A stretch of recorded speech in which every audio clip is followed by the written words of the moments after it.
फरीदाबाद के वल्लभगढ़ बस अड्डे की चौकी में इलाके में गोली चलने से हड़कंप मच गया। वहीं आपको बता दें कि एक दो नहीं बल्कि पूरे 18 राउंड फायरिंग की गई। बताया जा रहा है कि जुआ खेलने को लेकर गोलियां चली है और साथ ही गोली चलते ही मौके पर अफरा तफरी का माहौल बन गया। सूचना पर पहुंची पुलिस ने गोली चलाने वाले ग्रुप के कई लोगों को हिरासत में ले लिया है और मामले की जांच पड़ताल भी शुरू कर दी गई है। यह घटना वल्लभगढ़ के रोडवेज बस अड्डे के पास की है।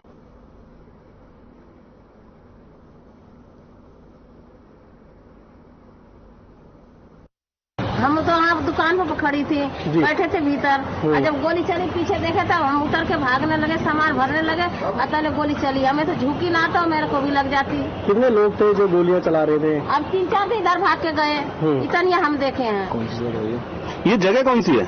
ये railway station Ballabhgarh. Railway station Ballabhgarh. हाँ। आप क्या काम करते हैं यहाँ पे? ये दुकान है हमारी पान की दुकान है। तो लगभग कितने आदमी आपने नोट करे? कितने आदमी थे लगभग? इतना ना ध्यान दिया, हम अपनी जान बचाए भैया की देखे। फिर भी अंदाजा 2 थे, 4 थे, 5 थे? इतना ना देखे, हम तो अपना जान बचाए। हम तो कैसे हाथ जल्दी जल्दी भरे उधर से भागते गए। कहाँ किधर की तरफ से आ रहे थे वो? उधर से स्टैंड में ही आए। और किधर की तरफ गए? कुछ इधर गए।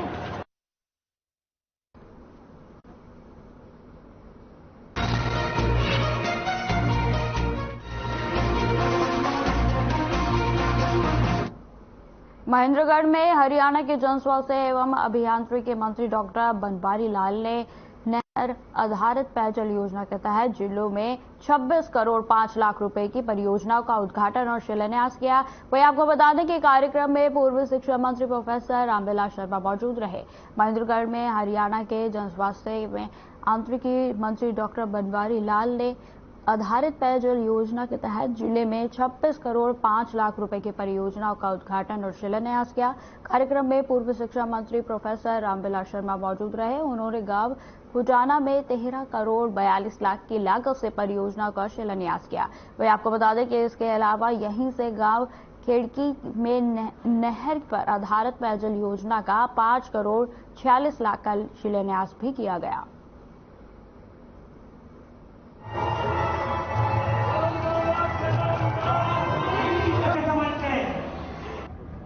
मंत्री महोदय डॉक्टर बनवारी लाल जी ने जो 24 फरवरी 2019 को माननीय मुख्यमंत्री श्री मनोहर लाल जी ने आईएमटी की आधारशिला रखी थी इस गांव में, आज उसका पहला प्रोजेक्ट माननीय डॉक्टर बनवारी लाल जी ने 16 करोड़ रुपए की लागत से पानी का जो था उसका आधारशिला आपने रखी है। आज माननीय मंत्री जी ने खेड़की के लिए, पालड़ी पनिहारा के लिए पब्लिक हेल्थ विभाग के द्वारा 3 गांवों की जो हमारी परियोजना थी वाटर वर्क्स बूस्टिंग स्टेशन, उनका हमने शिलान्यास किया। लगभग 16.5 करोड़ रुपए की लागत से ये प्रोजेक्ट बनेंगे और उसके बाद यहाँ के लोगों को जो पीने की पानी की जो समस्या है वो बिल्कुल दूर हो जाएगी। और क्योंकि पानी एक हमारे जीवन का एक महत्वपूर्ण चीज है और पानी को बचाना भी हमारी सबकी ड्यूटी है।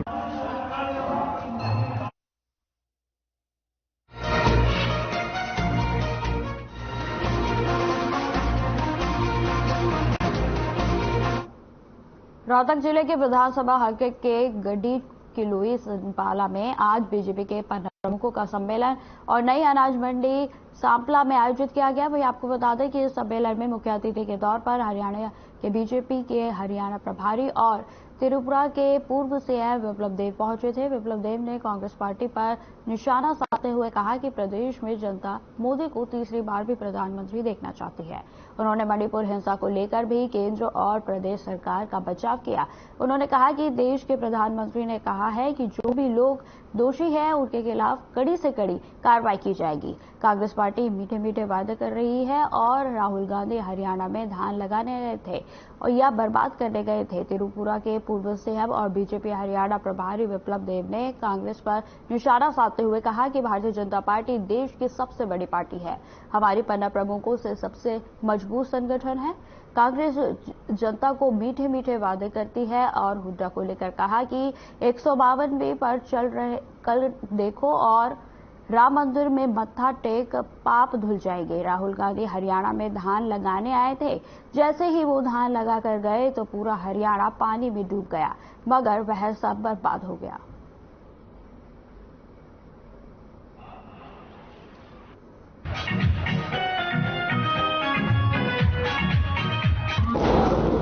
बात नहीं है। माननीय प्रधानमंत्री जी ने इसके ऊपर बयान दिया है। मणिपुर में जो हुआ, जो घटना घटी, इसके बारे में माननीय प्रधानमंत्री स्पष्टता के साथ अपने विषय रखा है। तो देश के प्रधानमंत्री ने जिस तरीके से इस विषय को सामने रखा है, मुझे लगता है भारत के लोगों को इसके ऊपर विश्वास है और हम लोग गणतांत्रिक पद्धति से इस जो घटना घटी है उसका मुकाबला करेंगे। उनको सामने रखते हुए सभी व्यवस्था हम करे जा रहे हैं और ये घटना कोई अपने आप कोई करने नहीं जाता, कोई सरकार, हमारा ही सरकार हम ही करने जा रहे हैं।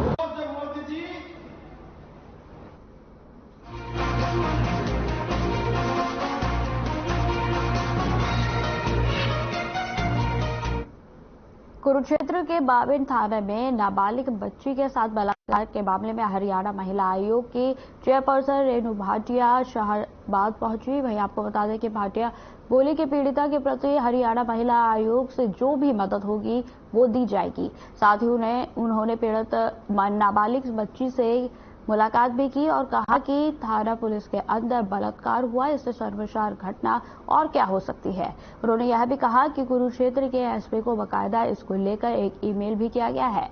फोन पर भी एसपी कुरुक्षेत्र से बातचीत हुई है। पुलिस पर लोगों का भरोसा रहता है और विश्वास करते हैं और सुरक्षा करने वाले खुद ही इस प्रकार से घिनौनी हरकत करेंगे तो अपराधी को किसी कीमत पर बख्शा नहीं जाएगा।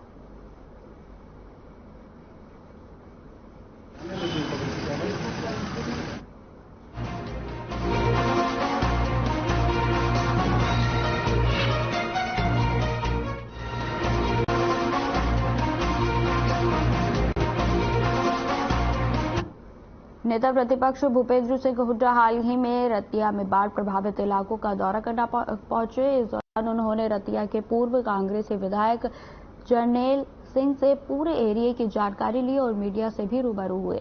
हुड्डा ने कहा कि बीते दिनों हुई बारिश और बाढ़ से किसानों को भारी नुकसान हुआ है, जिसके लिए सरकार को 40,000 रुपए प्रति हेक्टेयर मुआवजा देना चाहिए। वहीं आपको बता दें कि हुड्डा ने तंज कसते हुए यह भी कहा कि आपदा की घड़ी में लोगों को पोर्टल की नहीं मुआवजे की दरकार है। उन्होंने यह भी बताया कि हिमाचल सरकार की तर्ज पर हरियाणा सरकार को भी केंद्र से राहत पैकेज की मांग करनी चाहिए।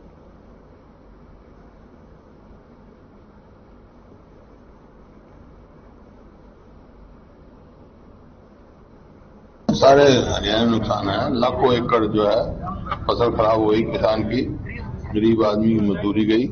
इसी वास्ते हमने मांग रखी है, आवाज उठाएंगे इनकी, 40,000 रुपया प्रति एकड़ मुआवजा दिया जाए और जो गरीब आदमी इसकी दिहाड़ी गई उसको 30 दिन का मनरेगा का वो दिया जाए जितना उसका बनता है। और जिनके मकान, जैसे अभी बताया, इधर 100 गज के प्लॉट हमने बनाए थे, आज डूब गए मकान, उनके मकान का मुआवजा दिया जाए और तुरंत राहत कार्रवाई की जाए। जिसका मकान का नुकसान है, दुकान का नुकसान है, उनकी पूर्ति की जाए और राहत कार्य जल्दी से जल्दी तुरंत किया जाए।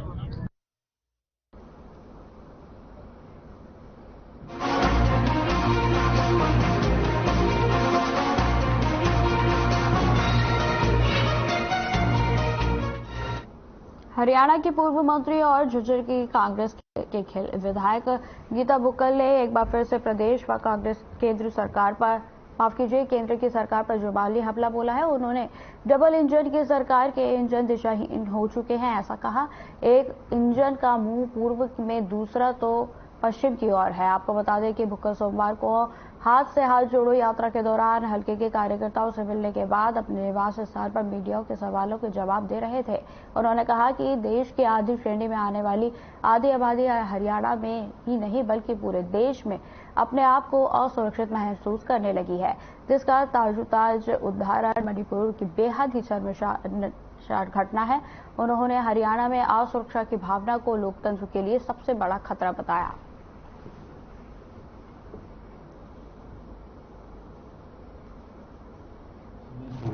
जिनको बिना ट्रायल के भेजा गया है, जो ट्रायल जीत कर आए हैं वे कह रहे हैं कि हम इनका भी रोकेंगे। अब कर देंगे तो लेबर अभी चाहिए फिर दोबारा। डबल इंजन की सरकार है कि एक इंजन उत्तर में है, एक पश्चिम में है। सरकार चल नहीं पा रही है, सरकार पूरी तरह से फेल है। न केवल महिलाएं असुरक्षित हैं, आज माहौल बहुत डरावना बन गया है। महिलाएं अपने घर से और घर के बाहर भी सुरक्षित नहीं है, शिक्षण संस्थाओं में सुरक्षित नहीं है, अपने जॉब पे जाती हैं वहाँ पर वो सुरक्षित नहीं है, इज्जत आबरू उनकी लूटी जा रही है, उन पे अटैक किए जा रहे हैं और असुरक्षित श्रेणी में आज हमारा हरियाणा आ गया है। पूरे देश का माहौल इस तरह से बनता जा रहा है जो कि बहुत ही चिंता का विषय है। अब कर देंगे तो लेबर अभी चाहिए फिर दोबारा अंदर दबाने के लिए।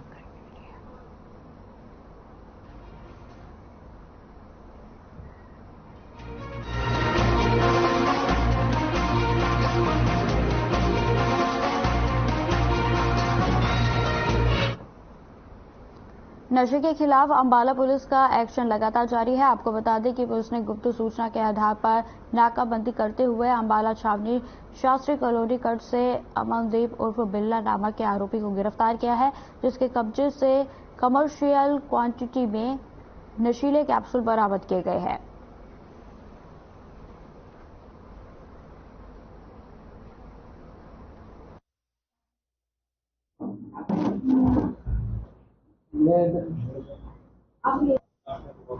पिछले महीने हमारा एक एनडीपीएस का कैंपेन चल रहा था जिसको पखवाड़ा कह देते हैं, और उस दौरान हमने काफ़ी नशीले पदार्थ और आरोपियों को गिरफ्तार किया है इसमें। तो उसी की निरंतरता में कल दिनांक 21-22 को एक आदतन शातिर अपराधी है ये, जो जिसके ऊपर ऑलरेडी 10 मुकदमे चल रहे हैं, एक अंडर ट्रायल भी हैं और अंडर इन्वेस्टिगेशन भी हैं।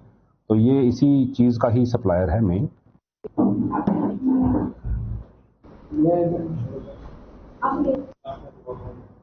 चलिए,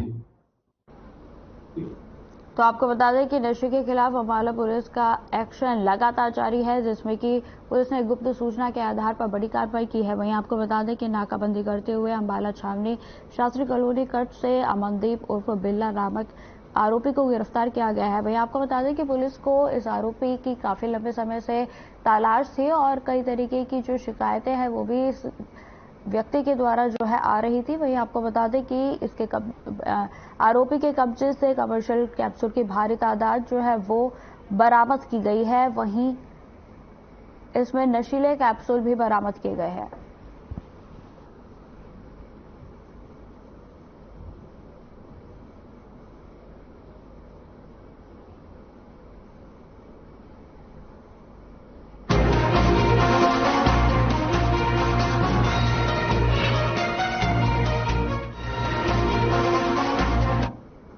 हरियाणा में क्लर्कों की हड़ताल का आज तीसरा दिन है और आज से क्लर्क महिलाएं भी भूख हड़ताल पर बैठ गई है। महिलाओं का कहना है कि हम भी अपना योगदान इस हड़ताल में दे रहे हैं, क्योंकि हमारे बेसिक वेतनमान 19,900 में घर का गुजारा करना बेहद ही मुश्किल हो गया है। इसलिए हम लगातार 20 दिन से हड़ताल पर हैं और पिछले 3 दिनों से हम भूख हड़ताल पर हैं। आपको बता दें कि उन्होंने यह भी कहा कि हमारी मांग है कि हमारा बेसिक वेतन 35,400 रुपए किया जाए। सरकार से कई दौर की वार्ता हुई। सरकार के जो प्रतिनिधि हैं वो तो मानते हैं कि हमारी मांग जायज है, परंतु इस मांग को अमली जामा नहीं पहनाया जा रहा है। इसलिए जब तक सरकार हमारी मांग 35,400 की नहीं मान लेगी, तब तक यह हड़ताल लगातार जारी रहेगी और आने वाले समय में आंदोलन को और भी बड़ा किया जाएगा।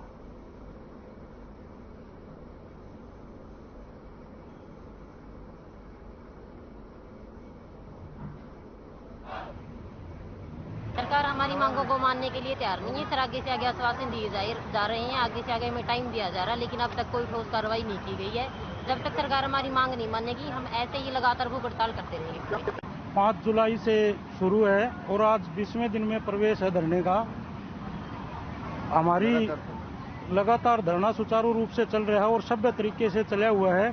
हम सरकार से यही गुजारिश करते हैं कि हमें 19,900 से 35,400 में हमारा जो स्केल है वो तब्दील कर दिया जाए।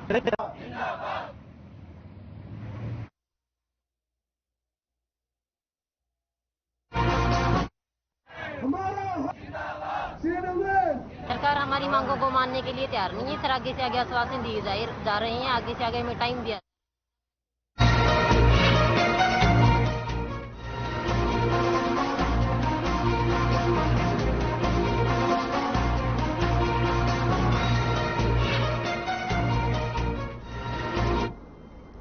अपराधियों के रडार पर अब झज्जर जिले के गांव ढाकला में सरपंच सोनू का नाम भी अंकित है।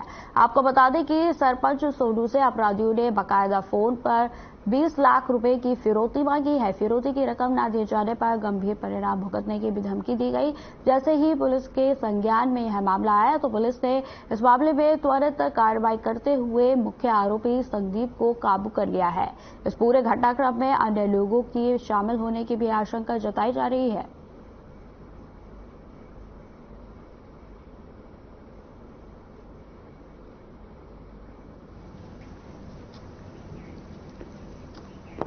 ये जो ढाकला सरपंच से फिरौती मांगी गई थी 20 लाख के आसपास की, और अक्षय पालड़ा का उसमें नाम लिया गया, तो उस पर कार्रवाई करते हुए हमने जो मुख्य अभियुक्त है संदीप करके उसको अरेस्ट किया है। और अभी और भी इसमें लिंक आए हैं सामने कि और भी लोग इसमें इन्वॉल्व थे, तो उनको भी शीघ्र अरेस्ट किया जाएगा। और संदीप का पुराना भी क्रिमिनल रिकॉर्ड है, 3 इस पर मुकदमे दर्ज हैं अन्य जिलों में, झज्जर में कोई मुकदमा दर्ज नहीं।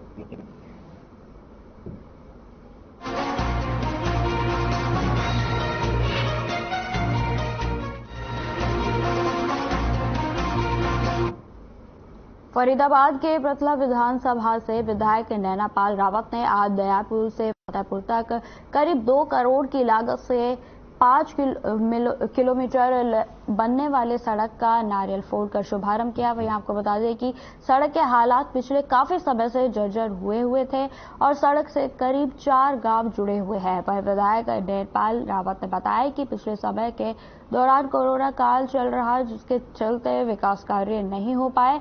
अब सभी विकास कार्यों को शुरू किया जा रहा है। वहीं विधायक नैनापाल रावत ने यह भी बताया कि सीएम मनोहर लाल का धन्यवाद करते हुए हम सीएम के आशीर्वाद से इलाके में टूटी सड़कों को बनाने का करीब 99 करोड़ रुपए से हरियाणा के मुख्यमंत्री मनोहर लाल के द्वारा दिए गए थे, जिनका काम शुरू हो चुका है।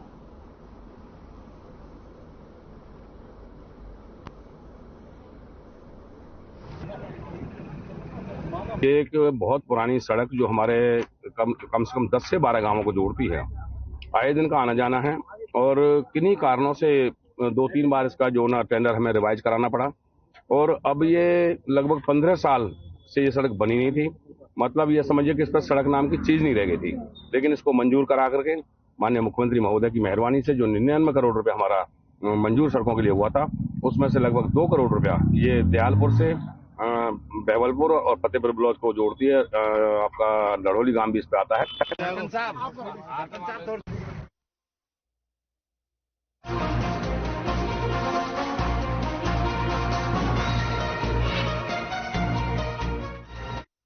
दल में 2 लोगों ने पुलिस टीम पर हमला कर दिया। यही नहीं का आरोपियों ने डायल 112 की गाड़ी के शीशे भी तोड़ दिए। इस मामले में पंडरी पुलिस ने अज्ञात के खिलाफ केस दर्ज जांच भी पड़ताल शुरू कर दी गई है। इस मामले में डायल 112 गाड़ी के इंचार्ज सचित्रा नंद की शिकायत पर पंडरी थाना क्षेत्र में केस दर्ज किया गया है। आपको बता दें कि रात करीब 10:30 बजे टीम को एक कॉल आई थी। इसमें एक महिला की शिकायत थी कि वह गांव के खेड़ी मटरवा से बोल रही है और उसका बेटा और उसका पोता आपस में लड़ाई कर रहे हैं। सूचना पर वह एसपीओ सुशील कुमार और ड्राइवर EHC सिंह मौके पर पहुंचे और उनसे बाहर खड़ी टीम को अंदर बुला लिया गया। वहीं अंदर आने पर वहां ड्राइवर से मारपीट की गई। उसे छुड़वाने गए तो उनकी वर्दी फाड़ दी गई।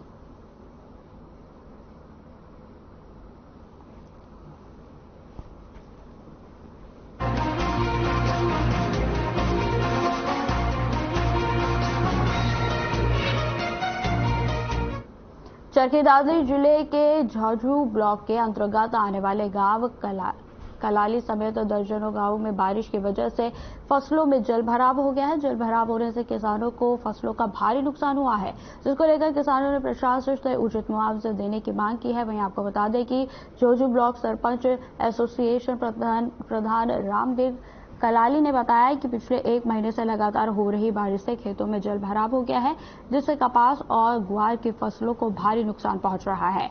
वहीं उन्होंने यह भी कहा कि राम कलाली ने बताया कि फसलों में जलभराव होने की वजह से किसानों को आर्थिक नुकसान हुआ है, इसलिए किसानों ने प्रशासन को स्पेशल गिरदावरी कराकर करवाकर किसानों को उचित मुआवजा देने की मांग की गई, जिससे किसानों को हुए नुकसान की भरपाई हो सके।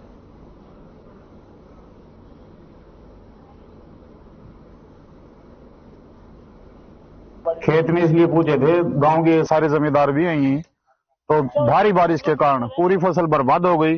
वो बाजरा हो, ज्वार हो, बाड़ी हो, कुछ भी हो। अब दूर तक एक बार अपना कैमरा दिखाइए, इधर जो आदमपुर का वो जितना भी सामान है वहां तक का बर्बाद हो चुका है, उधर मंडोला तक बर्बाद हो चुका है। तो इस मुआवजे के लिए हम सरकार को आग्रह करना चाहते हैं कि किसानों को की रीढ़ की हड्डी को न तोड़कर इनको उचित मुआवजा दिलवाया जाए और किसान को उसी प्रगति पे लाया जाए जिस पे पहले रहते थे।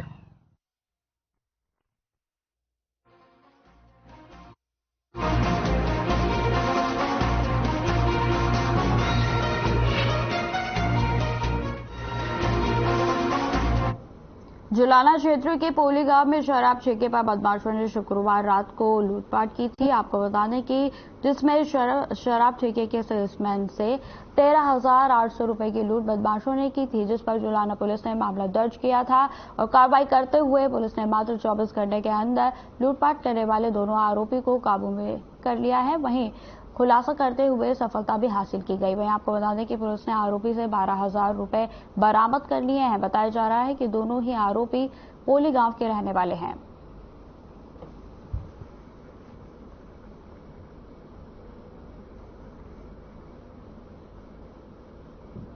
एक अभियोग दर्ज हुआ था कोड़ी ठेका से मारपीट करके और पैसे लूटने के संबंध में, जिसमें पुलिस को जो इसमें शामिल थे 2 आरोपियों को काबू करने में सफलता प्राप्त हुई है, जिसमें ये कोड़ी के रहने वाले हैं। एक का नाम राहुल है और दूसरा प्रमोद है। जो वारदात में मोटरसाइकिल यूज की थी उसको बरामद किया गया है और जो पैसे 13,800 रुपये थे और उसमें से 12,000 रुपये जो वहाँ से छीन के लेके गए थे उनको बरामद किया है और आगे कार्रवाई इसमें की जा रही है। सर, इनका बैकग्राउंड क्या है? पहले भी कुछ ऐसा कर? राहुल पे पहले भी इसके अलावा 6-7 मुकदमे दर्ज हैं और प्रमोद जो है उस पे इसके अलावा कोई और अभियोग अंकित नहीं है।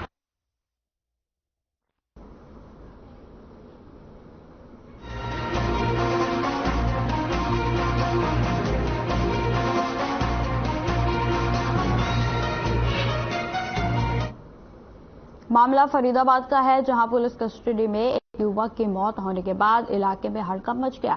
आपको बता दें कि मृतक के परिजनों ने पुलिस पर युवक को पीट कर हत्या करने के आज गंभीर आरोप लगाए हैं, जबकि पुलिस के मुताबिक जिस दिन युवक को गिरफ्तार किया गया था तब से युवक की तबीयत बेहद ही खराब थी और उसे लगातार अस्पताल में चेक कराया जा रहा था।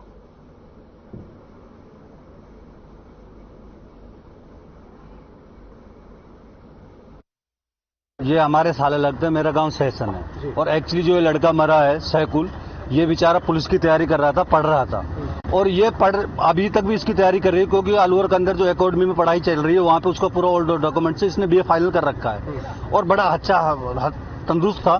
कुछ साइबर सेल का मुकदमा चल रहा था, पता नहीं कहाँ का लोगों के संग उसको जोड़ा और पुलिस खुद भी कह रही है कि नाजायज है, जिसको हम गलत उठा लाए, किसी और के नाम पे हम इसको उठा के लेकर आए, फिर पुलिस ने इसको थाने में दे दिया है। अब पुलिस एहसास कर रही है कि गलत तरीके से उठा लिया। आज तक उन्हें क्रिमिनल मुकदमा है, गाँव में आप इन्फॉर्मेशन कर सकते हैं, थाने लोकल में इन्फॉर्मेशन कर सकते हैं, कोई मुकदमा नहीं है और न ही आज तक इस लाइन में वो रहा है। लेकिन वो बेचारा पढ़ाई कर रहा था और अभी उसकी 6 महीने पहले शादी हुई है सर। बिल्कुल बहुत अच्छा तंदुरुस्त लड़का था और इन्होंने जो पुलिस ने बॉयरहमी से उसको पीटा, पीट के अपनी कस्टडी में हत्या कर दी। हमारे द्वारा FIR नंबर 29 दर्ज की गई थी, उसमें 5 आरोपी गिरफ्तार हुए थे। 5वां आरोपी जो गिरफ्तार हुआ था उसका नाम था शैकुल खान। शैकुल खान जब से हमारी हिरासत में आया तब से काफ़ी बीमार चल रहा था। उसको कई बारी हम 20 को जिस दिन गिरफ्तारी डाली उस दिन भी मेडिकल कराया गया। 21 को भी हमने उसका मेडिकल कराया गया जब उसकी रिमांड ली गई, पुलिस रिमांड ली गई। और 22 को शाम को उसकी तबीयत, उसने सांस कम आने की शिकायत हमें करी, तो उसके बाद हम शाम को भी उसको चेकअप कराने लाए, जिसके बाद डॉक्टरों ने उसका उपचार किया। आज सुबह जब हम उसको देख रहे थे तो दौरान इलाज उसकी तबीयत ज़्यादा बिगड़ गई और उसको फिर हम यहाँ पर लाए, जिसके बाद यहाँ पर डॉक्टरों ने उसे मृत घोषित कर दिया।